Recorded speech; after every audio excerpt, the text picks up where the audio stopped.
Hey everyone, I'm the Canadian Lad, and I just watched the official trailer for Avengers Doomsday at 0.2 Febic speed. Boy, I've been waiting to say that for 2 years now, and found some incredible hidden details that you probably haven't seen yet. I can't put into words what I was actually feeling while watching the trailer for the first time. Now this breakdown might spoil a lot of the movie for you, so if you want a clean experience in the theater, I'd suggest you click away right now. But if you're still here, then let's just jump into it. Number 1. When Thor goes up against Dr. Doom with Stonebreaker, Doom stops it with the tip of his fingers. We all saw this part, but there's a lot to unpack here. Notice when Stonebreaker is getting charged up with lightning, Dr. Doom is looking directly ahead of him. He's not looking at Thor here. Then as Thor gets closer, he moves his head and looks at Thor. In slow motion, we can actually see Doom moving his head. This implies wherever this fight is taking place, it's not just Thor and Doom alone. Doom is fighting other heroes here as well, and that's why he was looking elsewhere. Otherwise, it wouldn't make sense for Doom to be looking in a completely different direction while the only opponent here is Thor. Number 2.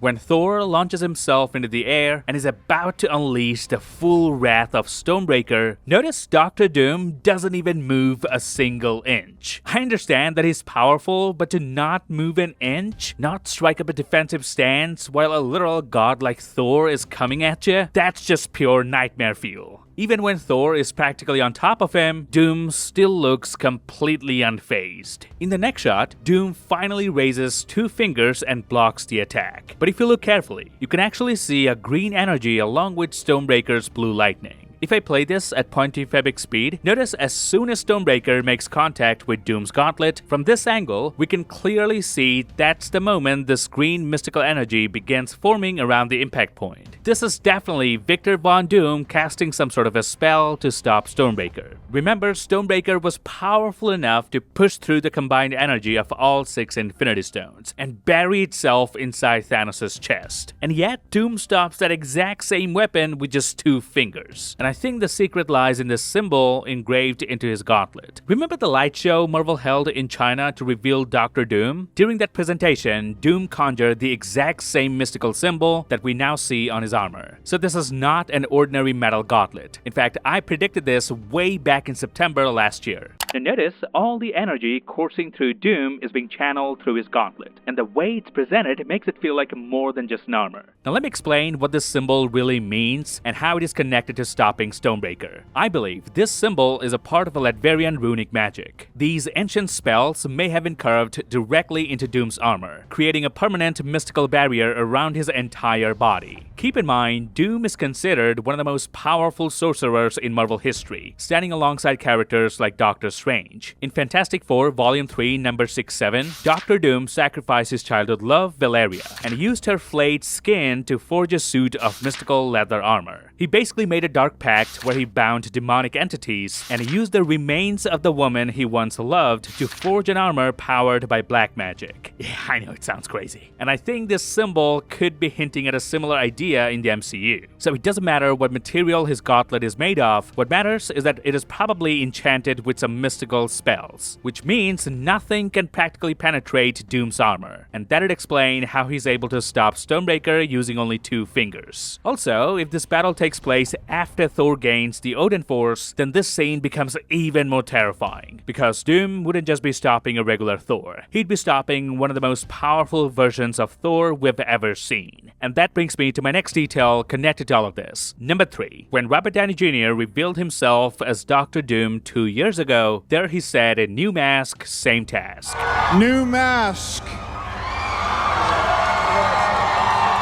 Same task. What can I tell you? I like playing complicated characters. Now, throughout the MCU, we've seen how Tony Stark was obsessed with making a suit of armor around the world in order to protect it from everything evil up there. I see a suit of armor around the world. Sounds like a cold world, Tony. I've seen colder. And here we see a different suit of armor. But this time, it's not for the entire world, it's only for Victor Von Doom himself. Now, if Doom's armor is really this powerful, it may also answer one of the biggest questions surrounding Avengers Secret Wars. How will the Avengers eventually defeat him? they may have to find a way to separate Doom from his armor. But even that wouldn't guarantee victory, because Victor isn't just some brute relying on a powerful suit. If you're nothing without this suit, then you He's probably more intelligent than Tony and Strange combined, so even without the armor, taking him down could still cost hundreds of lives. Number 4. Professor Xavier appears to be witnessing an incursion right outside the X-Mansion. This enormous glowing object in the sky is most likely another Earth moving toward his own universe. But if we go back to the X-Men teaser that was released 6 months ago, notice this bright glow through the window isn't there. While the statue head is still there, the debris is in the same position, almost everything else matches perfectly. Which means the other planet Professor Xavier is watching here probably doesn't remain there for long. This other planet will get destroyed. And if the plot leak is true, that means we might see Tobey Maguire's universe colliding with the X-Men universe, aka Earth 10005, and the X-Men will end up destroying Tobey's universe in order to save their own. Number 5. At this point, almost everyone assumes Thor sees Steve Rogers and says it's not possible. It's not possible. If you notice carefully, when Thor is saying it's not possible, he's breathing very heavily, almost like he has just come out of a fight. But when he offers Steve the hammer, Thor is calm and relaxed, and his breathing has returned to normal. That means the trailer is cleverly edited in a way that is misleading us into believing that Thor is saying this to Steve Rogers upon meeting him again after Endgame. Yes, there's no doubt Thor offers him Mjolnir in order to prove he's the real Steve, but I don't think this line is directed at Steve. Even the way Chris Hemsworth delivers it doesn't sound like Thor simply reacting to an old friend returning. Thor has been alive for over 1500 years. He has traveled across the universe, met alternate versions of people, and witnessed things far more impossible than Steve Rogers showing up again. So the question is, who is he saying it to then? Well, there's another character standing in the background behind Steve. We can see a little bit of white around the chest along with some white near the boots. And judging by the height and the overall silhouette, this character matches Johnny Storm almost perfectly. So that is probably Johnny standing behind Steve Rogers. Now, moments before, we also saw Thor stepping out of this ship alongside the Fantastic Four. So here's what I think is happening here. This ship belongs to the Fantastic Four. Steve was already on board since he has been living on Earth 828 for quite some time now thanks to Loki, who may have placed Steve, Peggy, and their children there to protect timelines. Steve and the Fantastic Four then prepare to travel to Earth 616, and that's where Thor joins them. And this is where he reunites with Steve for the first time since Endgame. Naturally, Thor would be suspicious, so he offers Steve Mjolnir as a test. And then Steve and the Fantastic Four reveal something much bigger to Thor, and that revelation is what causes Thor to say, It's not possible. Also, notice these two red lights flashing in the background might indicate the ship has just been hit by something or passed through some serious turbulence. So Thor may have actually forced his way onto this ship, which would explain why he's out of breath at the beginning. But it still doesn't explain why he says it's not possible. Maybe Steve reveals to him that Loki is alive and has become the god of stories, something Thor would have a hard time believing. Or Thor may not be speaking to Steve at all, as I've established already that there are other people in this ship as well. Now, I'm definitely reaching with this next theory, but hear me out. What if Thor says it's not possible after Dr. Doom removes his mask and reveals Tony Stark's face? Then this reaction would make a lot more sense. But then, why would Victor be traveling with them on this ship? Well, there's a strong chance Doom initially presents himself as an ally, so he could already be working with the heroes at this point. And what better way to gain Steve Rogers and Thor's trust than revealing a face that looks exactly like their dead best friend. So Victor may deliberately use Tony Stark's face to manipulate Steve and the others, earning their trust while secretly moving forward with his own plan.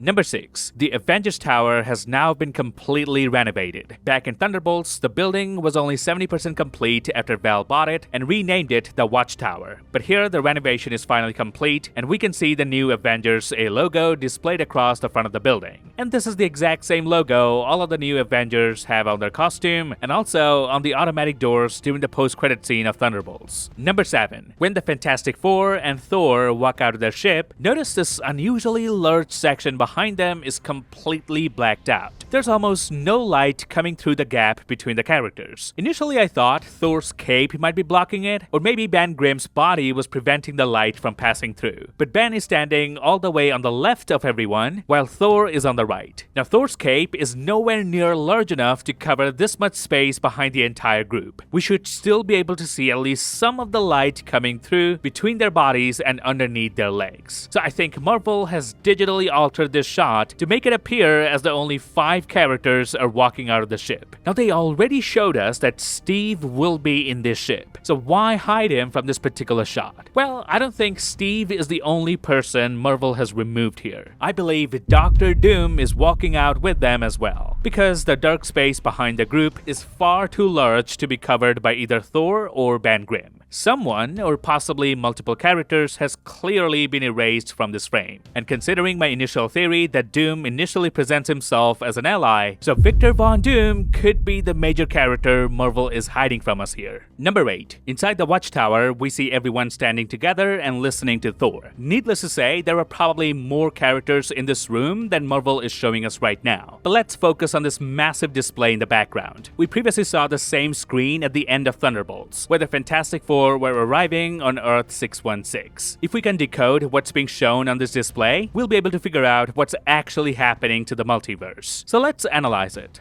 At the center, there are 3 large blue planet-like spheres, all connected through this glowing Y-shaped structure. These are probably 3 separate Earths or 3 universes. Precisely Earth 616, Earth 828, and Earth 10005. This Y-shaped line could be indicating a pathway between them, or some kind of device designed to hold them together or push them apart before they collide. But notice only one of these 3 lines is currently glowing blue. The second line is on the verge of glowing, while this third line isn't glowing at all, indicating this planet has already started affecting another, while the third connection hasn't fully formed yet. Now let's focus on the diagram on the left-hand side. Here we can see what appear to be the cores of these 3 planets, and each one has a different color: blue, yellow, and red. They're all moving around the same central point. I think the system is calculating their trajectories and how close they are to impact, and I think these different colors represent the current condition of each universe. The one with the blue core may still have some time left. The yellow one is in a more critical state, and the planet with the red core is probably deteriorating the fastest and getting dangerously close to destruction. Now yes, the full incursion will not happen until all 3 realities collide with one another, but these colors could be showing us which universe is breaking down first. So if they had to choose which realities to save, blue would probably be their first priority, followed by yellow, because if you can manage to save just 2 planets, the third one gets saved by default by having no other planets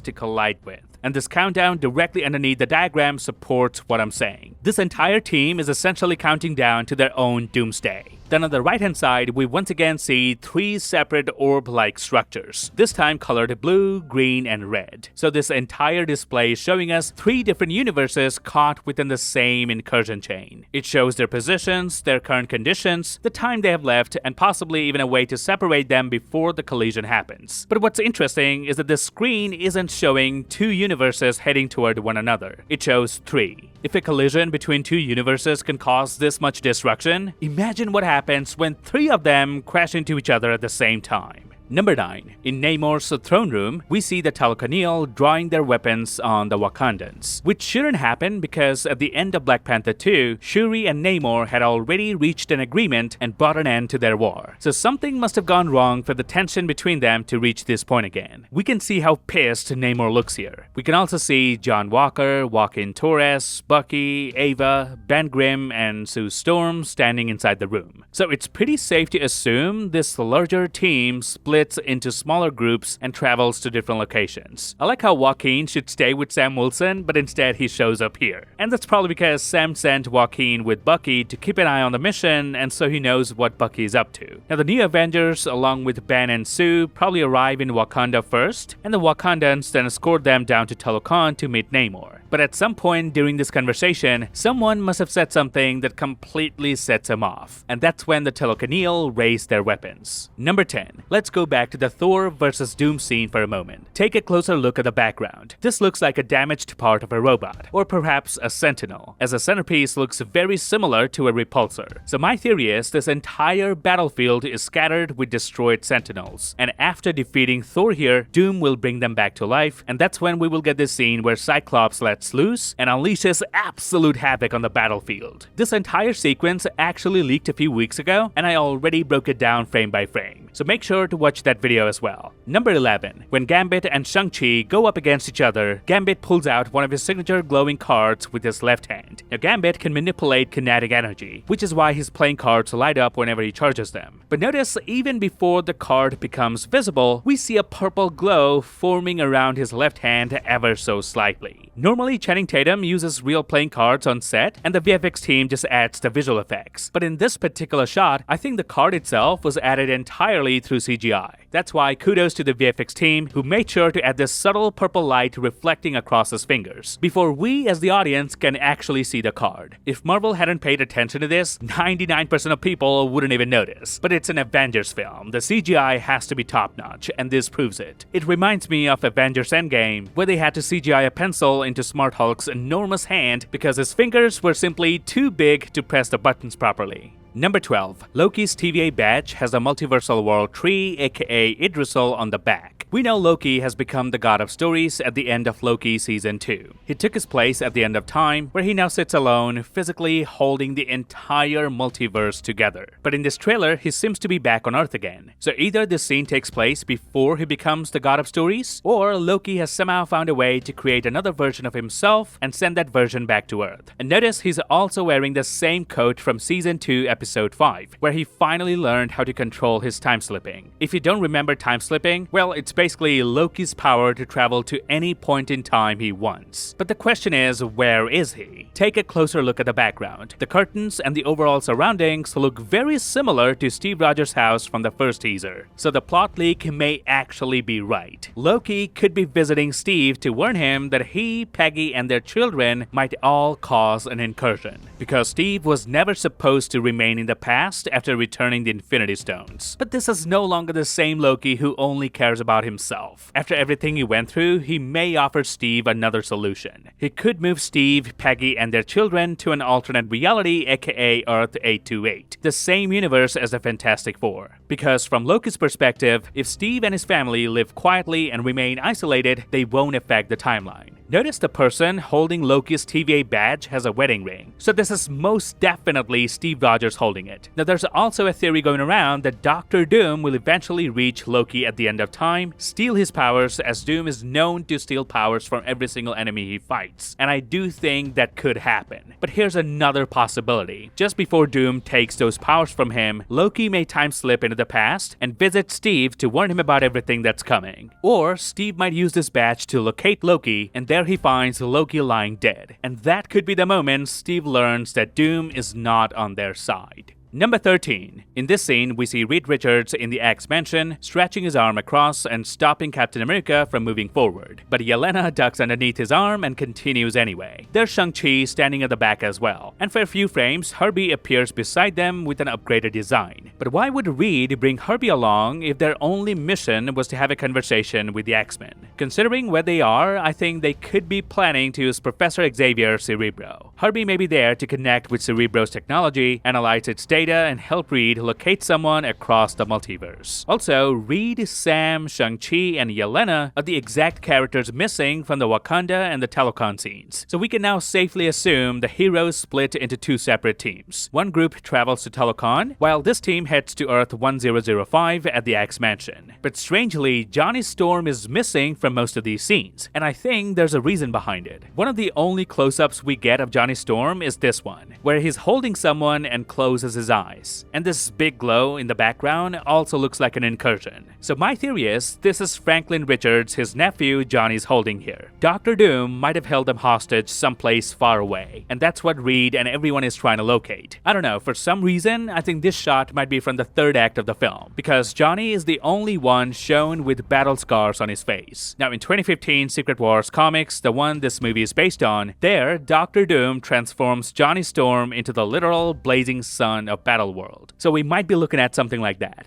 Number 14. When Mystique transforms into Yelena and we see two identical Yelenas fighting each other, there's a neat little detail here. Notice the Yelena on the right looks far more menacing and completely in control, while this one looks to be in pain and showing some emotions. So even though they both were played by Florence Pugh in this scene, her performance still makes it clear which one is the real Yelena and which one is Mystique. She was already incredible in Thunderbolts, and looks like she's bringing that same level of performance into Doomsday. Number 15. Inside the X-Mansion, Shang-Chi, Sam, and Reed all appear to be fighting Gambit, but I don't think it'd take all three of them just to handle one X-Men. So there are probably more X-Men involved in this fight who Marvel has removed from the trailer. Also, just before Gambit slams his staff onto the floor, notice there's some kind of a device lying on the ground. It could be something important, or it may simply be debris left behind from all the fighting. Number 16. In this shot, Namor appears to be flying through the air, and judging by his expression, he's definitely fighting someone here. But take a closer look at the background. We can actually see the ocean water parted on both sides. So this is still the same location where we previously saw the Wakandans meeting the Avengers in the middle of the ocean, with the waters split apart like Moses style. Number 17. This one is not a visual detail, but if you notice, we only hear three characters speaking throughout the trailer. It's Robert Downey Jr. as Dr. Doom, Chris Hemsworth's Thor, and Chris Evans' Steve Rogers. So basically, the only voiceover we hear in this trailer are from the OG trio. Number 18. Inside the watchtower, we can see Bob, aka the Sentry, sitting in his pajamas and white socks, barely visible in the frame. If you think about it, he's probably the most powerful being in that room, and he's just casually sitting there all the way to the left. Number 19. The mask Dr. Doom wears in this trailer does not match the one he's holding in the post-credit scene of the Fantastic Four First Steps. This new mask looks much more refined and far more aggressive, while the mask from Fantastic Four looked slightly less intimidating and had a design like the Latvian witches they revealed at Comic-Con. So there are two possibilities here. Either Victor will forge an entirely new mask at some point during the movie, or the mask we saw in Fantastic Four was only meant to hide his identity. Once everyone finds out about the true nature of Dr. Doom, that's when he puts on the real mask we see in this trailer. Number 20. In the official poster for the film, Victor Von Doom is wearing his signature green cloak, holding his metal mask, and standing before this enormous Latvian mural. At the top of this mural is a woman and her son, who have seemingly died and ascended with the angels. Now it is possible that this pair in question are Doom's wife and son, which would explain why Victor is standing here without his mask. Also, I like how this entire poster has been designed almost like a medieval church altarpiece. You have this image of heaven at the top, while Doom stands below with his head bowed, almost as if he's praying or asking for forgiveness. It presents him as this tragic, almost religious figure instead of a pure villain. And that fits perfectly with Dr. Doom's history from the comics. In the comics, Victor's mother, Cynthia Von Doom, and the Romani people were suffering under the brutal rule of a Latvian king Baron. So to protect her people, Cynthia made a pact with Mephisto and traded her soul in exchange for enough mystical power to defeat the tyrant. But Mephisto deliberately gave her more power than she could control, causing her magic to go haywire and accidentally killing several children from the village. Overwhelmed with horror and guilt, Cynthia renounced the dark power and died in her husband Werner Von Doom's arms. But because of the pact she made, her soul was dragged down to Mephisto's realm to suffer eternal torment, and saving her soul became one of Victor Von Doom's greatest motivations. So in this iteration, Victor may not see himself as evil at all. He is simply someone who has been broken beyond repair. He has suffered so much that in his own mind, he has already forgiven himself for every terrible thing he's about to do. Now in the film, however, the Russo brothers might switch this to being Doom's wife and son instead. Perhaps in the quest of conquering the world, Doom accidentally got his own wife and son killed. And that's it. This would be my breakdown of the official trailer for Avengers Doomsday at 0.2 Febix speed. I'm so hyped for this film, I cannot even explain it in words. I love Robert Downey Jr.'s take on Doom's Latvian accent. I love how when he speaks as Doom, it truly feels like a different character from Tony Stark. If you make someone listen to Tony's voice and now Victor Von Doom's voice, they probably won't be able to tell both characters are played by Robert Downey Jr. I'll admit, I was slightly worried that after playing Tony so effortlessly for all these years, some of that personality might accidentally carry over into Doctor Doom. But no, this is Robert Downey Jr. we're talking about, one of the finest actors Hollywood has ever produced. And according to the cast and crew, RDJ is involved in the making of this film in almost every department. He's overseeing the writing, the editing, basically everything. Now let me know your favorite detail from the trailer and comment down below if you think I missed any hidden detail or Easter egg. If you like this video, then please give me a thumbs up, grab the subscribe button and turn notifications on. Okay, bye now.